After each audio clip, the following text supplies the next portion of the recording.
PogChamp. Poggers, poggers, poggers, poggers, poggers, poggers, poggers, poggers. I'm gonna look at myself for unrelated reasons.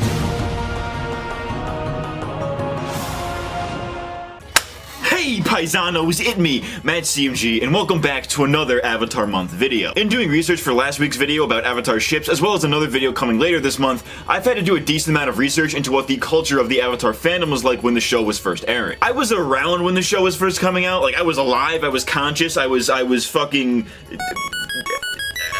I mean, I loved it as a wee lad, but I wasn't really using the internet during that time. I was a little bit young for that, so I missed out on a lot of the big happenings within the fandom. You know, I missed out on the shipping wars, new trailers and stuff, and the topic of today's video, fan speculation. Nowadays, when there's a currently airing show, people often take to Twitter or make terribly rushed YouTube videos giving their thoughts on the episode and what they think will happen next. I remember seeing this a little bit when Korra was on its final season, so like I kind of saw the tail end of it, but I never really experienced that otherwise for Avatar. In preparation for this video, I've scoured what is left of the old internet through forum posts, Tumblr blogs, review sites, and anything else that I could find during the years of Avatar's run to see what people were thinking about the show back then. I've aggregated what I believe to be the most interesting takes and fan theories about the show, and today we'll be taking a look at what people had to say and why it's so interesting in hindsight. Because hindsight is 2020. It's 2022, that's the year this is. I just dated this video, thanks. Okay, epic. So smash that like button and let's get right into what Avatar fans were thinking about the show when it was first coming out.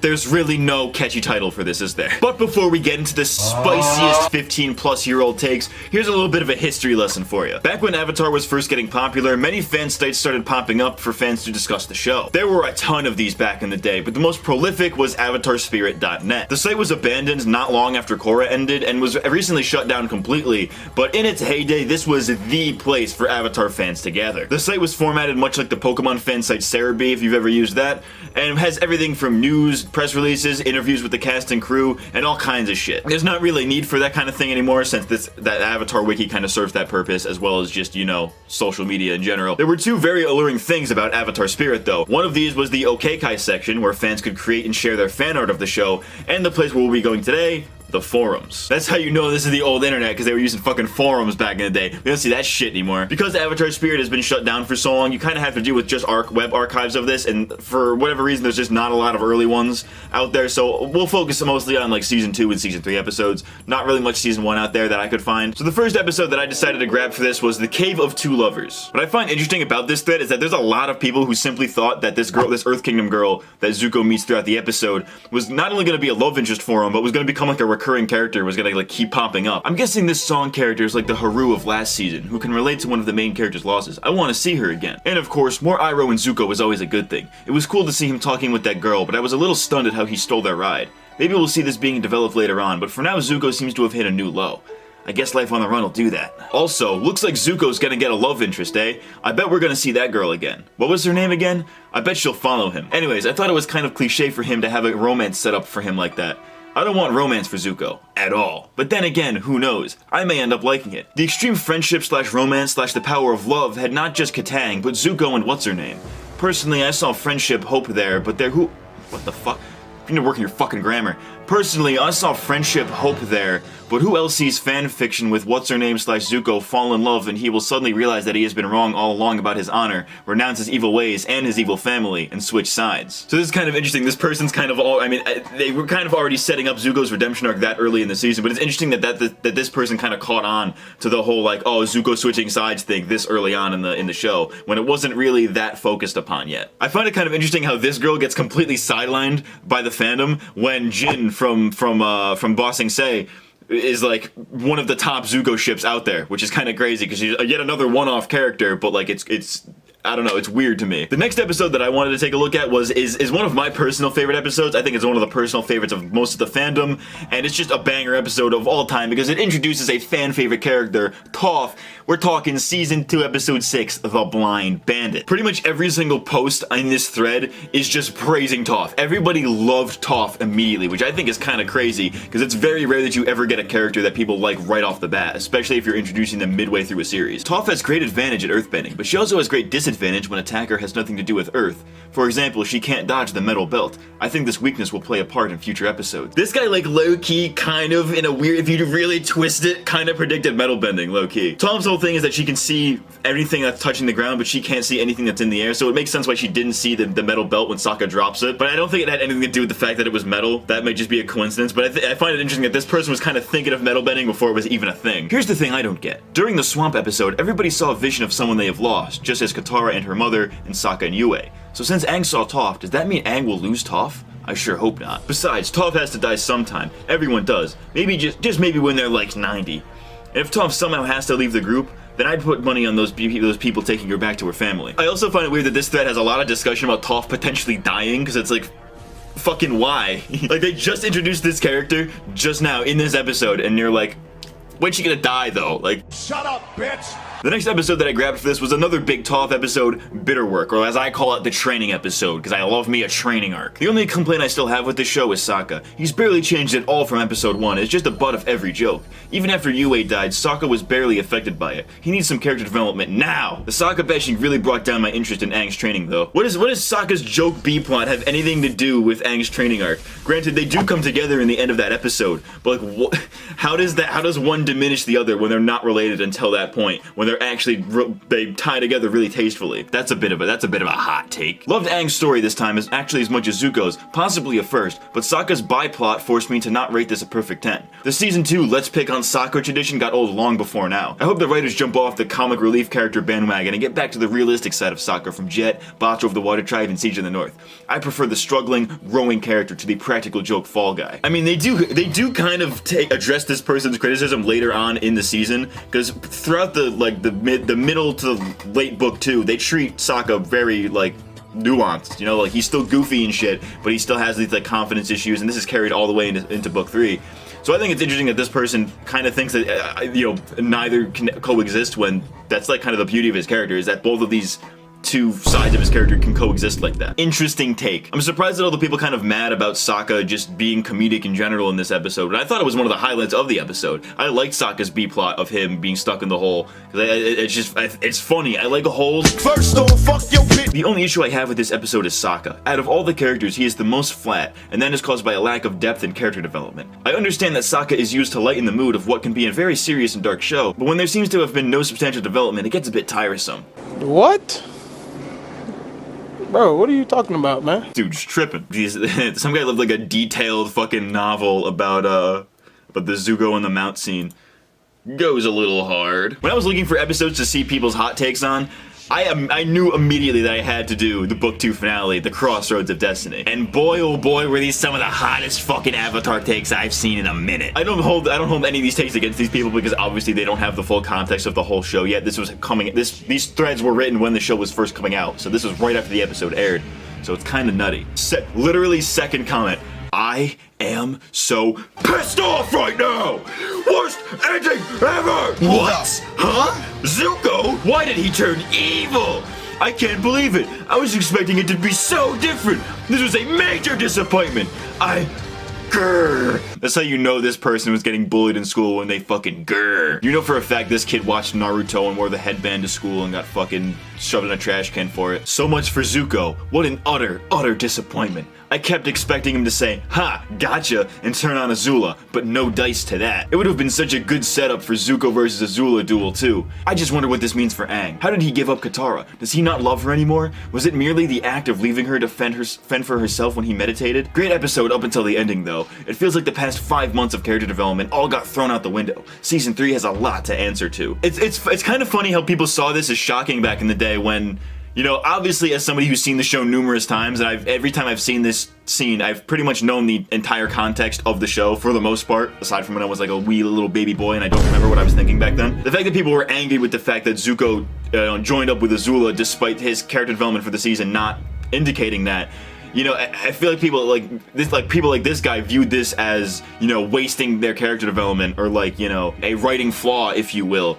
which, you know, obviously in hindsight it wasn't. Like, this is obviously a pivotal moment for Zuko, and this needed to happen, and it makes perfect sense when this following season contextualizes it. But it's interesting to see that people thought this was like a bad writing move, a bad writing decision, like this just fucking ruining all of his character development, which when, you know, in the grander scheme of things, it doesn't. It's one of the best parts. On the other hand, though, some people saw this coming from a mile away. I saw Zuko stabbing Iroh in the back from a mile away. Zuko still thinks he needs his dad to restore his honor, when in reality he doesn't. So much for all those Zuko Katara fanfics and her healing his scar. Anyways, Zuko's betrayal was not a surprise to me. I don't know why, it just wasn't. I guess I just never believed the nice, happy Zuko. But I did like it. Zuko is the antagonist of the story. If he's one of the good guys, he wouldn't be the antagonist anymore. I plan on a last-minute turning. Hey, yo. This guy kinda spit. This guy's kind of prophetic. I am almost crying. Zuko is such a loser. But Zutara's not dead! Never! Katara may be, since Aang sort of gave her up, but that's not important. I'm so pissed at Zuko. How could he? I knew he was too nice in the beginning. Azula always lies. Always! Watch, she's gonna betray him. Did anyone catch that look Katara gave him before she left the cave? Boys, we got a live one here! Yeesh, Zuko fell for that again? I thought he was wiser now. Well, at least he felt remorse for Iroh. Personally, I don't think he's a true villain like Azula. And then he sides with her. God, were the creators rushing? And he knows Azula always lies. And after what Iroh told him, you know, the thing that he wouldn't banish Zuko if he didn't care, well, oh, come on. In that dream about his mother, you'd think he'd respect her wishes. Well, sure, we don't know exactly what Ursa wanted Zuko to be nice to everyone, but you know.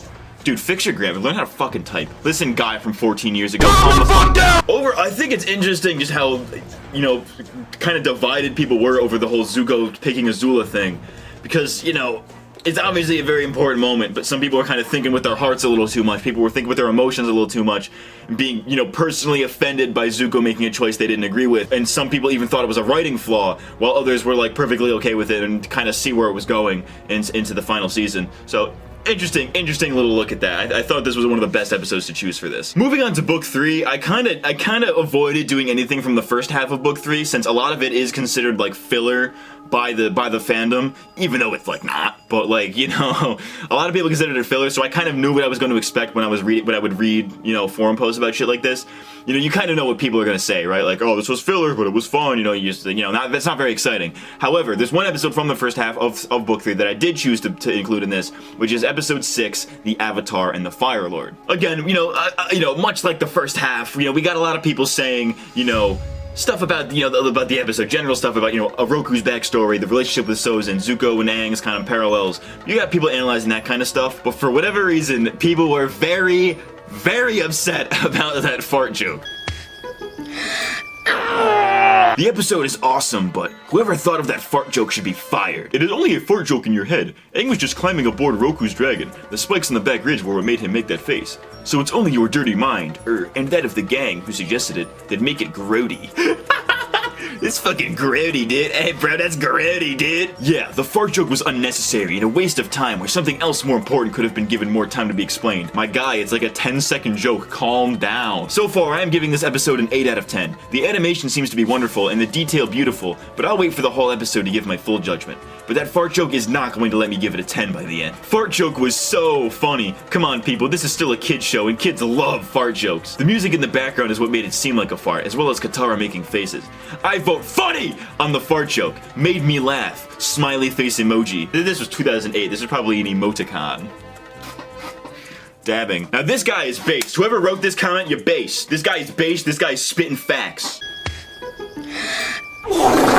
Moving on to the back half of book 3, I decided to look at the Western Air Temple, an iconic episode because it's the one where Zuko officially joins the gang. Hello, Zuko here. One thing I noticed throughout this thread was that a lot of people were either unhappy or just weren't, aware of Combustion Man's death. Is Combustion Man dead? I hope so. It is time to move on to new opponents, mainly Firelord Ozai. Combustion Man is dead. That really surprised me. Combustion Man went down fast, a little too fast, but I guess good riddance to him. Kind of unceremonious how Combustion Man bit the dust. I was expecting more of an apocalyptic fight. Either way, if he's gone for good, then I'm fine with that. It was kind of cool how Sokka was the one to take him down, too. One question, though, where is Sokka's sword? Am I the only one who enjoyed how Combustion Man died? As much as a 10-minute no-holds-barred battle would have been nice, it warms my heart to see Sokka turning back to his boomerang for help. And if you ask me, this end was more fitting than realistic. We've already established that it's hard to get close to Combustion Man without losing a limb. Also, his only weakness is being hit on the third eye. Not to mention, Toph's sight ability was knocked out of order, so that couldn't help. Pussy, pussy, pussy, can't you see? I'm gonna fuck you in pussy. The next Book 3 episode I decided to choose was the 2-part Boiling Rock episode.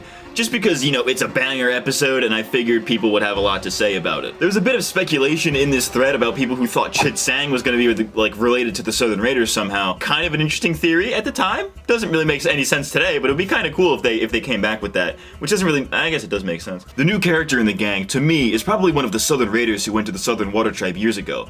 I won't say that he killed... What the fuck is that? But he probably knows who did it and will tell Katara. I'm guessing NMOKS probably means, you know, Sokka Katara's mother. I don't know what the fuck that means though. Why would you write this? No offense, but it sounds like some fucking commie gobbledygook. But some interesting new characters too. I've noticed that Chit Sang has blue eyes, so who knows? Maybe he's related to the Southern Water Tribe in some way. I must say, this was good, but not at all what I was expecting. I mean, the part with Sokka and Zuko showing their good relationship develop was good, but I think Ty Lee's betrayal was badly done. It was too quick and unrealistic. I don't know about that one, Chief. Boiling Rock music equals awesome sauce. Tell me this was written in 2008 without telling me this was written in 2008. My god, they say pwned a bunch in this and I want to shoot myself. I love Chit Sang's voice. Let's roll, baby, gets me every time. They picked out a great voice actor for him. Wonder who it is. Credits say Ezekiel Rollins, who IMDb has never heard of and nor has Google, so it's either a newcomer or it might be a pseudonym. Or it's miscredited and it's actually Henry Rollins, who does some voice work sometimes, and frequently plays that kind of big guy character. This last one is pretty interesting to me, because this person mentions Henry Rollins, you know, doing the voice of Chit Sang, which I don't think is the case. I could look that up. But it's interesting that this person mentions Henry Rollins, because Henry Rollins would later go on to be the voice of Zahir in The Legend of Korra, so he kind of like predicted Henry Rollins' involvement with this series, which I think is pretty prophetic. So that's all for the Avatarspirit.net section. You know, I think it's pretty interesting, some of these, you know, kind of contemporary takes on what the series was. A lot of them are still kind of like things that we still see today. Like people love, you know, Toph's introduction or Zuko's, you know, little comedy when he tries to join the group. People like love that stuff, and that's kind of always been a standard, like a staple in the fandom. But I think it's interesting how some of these people kind of had like, you know, interesting little theories that some of them ended up becoming true and kind of predicted the series pretty accurately, and others were just like completely off their fucking rockers and thought that like shit that they didn't personally agree with is bad writing. Interesting to see. As for The Legend of Korra, by the time it was coming out, the internet was in the process of changing. Much of the Korra fandom wouldn't be found in forums, but rather in places like Tumblr and Reddit. As a result, it's kind of easy to find the hottest of Korra takes from back in the day, and a lot of these are things that we're still seeing people discuss today, you know, like the love triangle stuff or the beginnings episodes, and a lot of people being very angry at a lot of stuff for seemingly no reason. It's very similar to what we see today, and the landscape hasn't really changed very much. But I think the Korra fandom did one thing better than the original show's fandom. Leaks. The final few episodes of Book 3 were notoriously leaked before they were supposed to be released, but even before then, there were still plenty of fake leaks going around the fandom. If being a Nintendo fan has taught me anything, it's that anybody can make a fake leak. There were two primary leaks that shook the fandom back in the day, at least as far as I could find. The most obviously fake one was this image of Mako merging with Vaatu. If you believe this image, you were either a child or had the deductive reasoning skills of a fucking amoeba. One, it looks fucking stupid. The meshing of the Vaatu pattern onto the skin just doesn't look right, and plus the subtitles here make no sense. Even without knowing any context, how is this line supposed to be delivered? Like, what is Mako? Human? Like it just reads like somebody like who had English as a second language and just like didn't really know how to fucking, you know, make accurate looking dialogue. I don't know. This image was pretty clearly fake, and pretty much everybody back in the day knew it. The next leak, however, was one that sent the Korra fandom at the time into an absolute fucking frenzy. Before season 1 had concluded, this image had been making the rounds online, showing what appeared to be Amon unveiling himself as an old, decrepit Avatar Aang. Before even getting into the story behind this image, let me just say, this shit's kind of fucking creepy, dude. Like, there's just something so unsettling about it. I don't know what it is. Like, seeing such an iconic character like Aang in this state is just really depressing, and the lighting of the shot gives it like a really eerie feeling. Getting into the specifics though, I think you could probably guess that this image isn't real because, you know, this shit doesn't happen in the show. Some fans theorize that if this image was real, it was from a deleted scene or most likely from a dream sequence that was probably cut for time or something, the latter of which would have actually been kind of cool. Like, I would have loved to see a dream sequence where, you know, Amon Amon unveils himself as Aang, and then Korra just like wakes up in a fucking cold sweat. That would have been kind of cool. Some people also believe that this was an image made by the Korra team and purposefully leaked to spark, fan discussion of the show and to, throw people off course of Amon's true identity. The most likely explanation, though, was that it was just a fan-made image, which is pretty obvious. Some of the in-universe theories that people had to explain this image were kind of fucking insane, and I don't know if I mean that in a good or a bad way. The primary theory going around with this image was that Aang somehow faked his own death and created a fake avatar by using energy bending to give baby Korra his water, earth, and fire bending, and would later go on to become Amon. Kind of an interesting theory when you realize that we didn't really know the specifics of how the avatar worked at the time, since beginnings wasn't a thing yet, and that there was really no rule stating that the avatar can't give people bending using energy bending. At the time, this theory would have made a lot of sense, but knowing what we know now, it kind of falls apart. Plus, I feel like this would have been a terrible story decision if it were real. It is incredibly out of character for Aang to purposefully fake his own death in the first place, and I highly doubt that there would be anything that would drive him to do it, even his avatar duties. Due to feces. Even if he faked his death for a good reason, and I mean a really fucking good reason, why would he become a terrorist like Amon? Aang going evil isn't something that really makes any sense in any context. Plus, if this were the case that Aang was still alive and Korra is just some fake avatar, it would have completely diminished Kontora. Hey guys, it's me, Kontora. It would have completely diminished Korra's entire character and made everything feel kind of pointless. Korra's arc is partially about accepting that being the avatar isn't the only thing that defines her as a person, so her being a fake avatar would, I think, completely detract from that. I guess it could have been kind of cool in like a, an I wasn't who I thought I was kind of way, but it really conflicts with pretty much every other aspect of her character, and honestly, it just kind of feels wrong in general. That'd be like if, like in JoJo's Bizarre Adventure, for example, right? You get a new JoJo, new part, new JoJo, but this new guy is like adopted, right? So he's not like technically a Joestar of the Joestar bloodline, which doesn't really fit into the lore at all, you know what I mean? It would be kind of like that. Like, it would just feel wrong, and I don't think many fans would vibe with it. Mike and Brian, if you guys are watching this, do not do shit like this in the future, I beg of you. Also, if you guys made this image, just come clean, If you just tell me, I won't tell anybody, it'll be our little secret. But that has been a look into Avatar theories from back in the day. I think it's really interesting to see what people were thinking when these shows were first releasing, because it's often really different from what people are saying today, and I hope that you found it interesting as well. Subscribe, Patreon, all that shit. I've been MattCMG, and I'll see you next week. Thanks for watching. Did Jet just die? It was really unclear.